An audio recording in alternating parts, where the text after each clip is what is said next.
न्यायको दिन आउँदैछ। प्रत्येक विश्वासीले जान्नै पर्ने 3 कुराहरू। पहिलो, सबैजना ख्रीष्टको सामु उभिनेछन्। त्यस दिन प्रत्येक घुँडा टेक्नेछ र प्रत्येक जिब्रोले येशू ख्रीष्ट प्रभु हुनुहुन्छ भनेर स्वीकार गर्नेछ।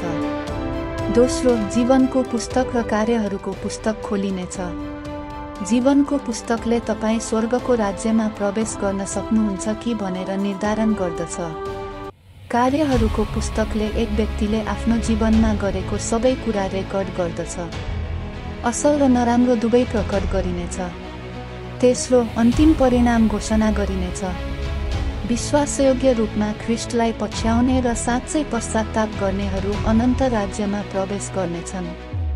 पश्चाताप गर्न अस्वीकार गर्ने र परमेश्वरको इच्छा पालना नगर्नेहरूलाई आगोको कुण्डमा फ्याँकिनेछ।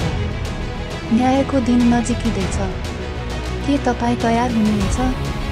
के तपाईँको जीवन परमेश्वरलाई मनपर्ने हो? यदि तपाईँ ख्रीष्टलाई पछ्याउन इच्छुक हुनुहुन्छ भने टिप्पणीहरूमा आमेन लेख्नुहोस्। यदि तपाईँ स्वर्गको राज्यको महिमा कसरी प्राप्त गर्ने भनेर जान्न चाहनुहुन्छ भने मलाई सन्देश छोड्न र हाम्रो अनलाइन बाइबल अध्ययनमा सामेल हुन स्वागत छ।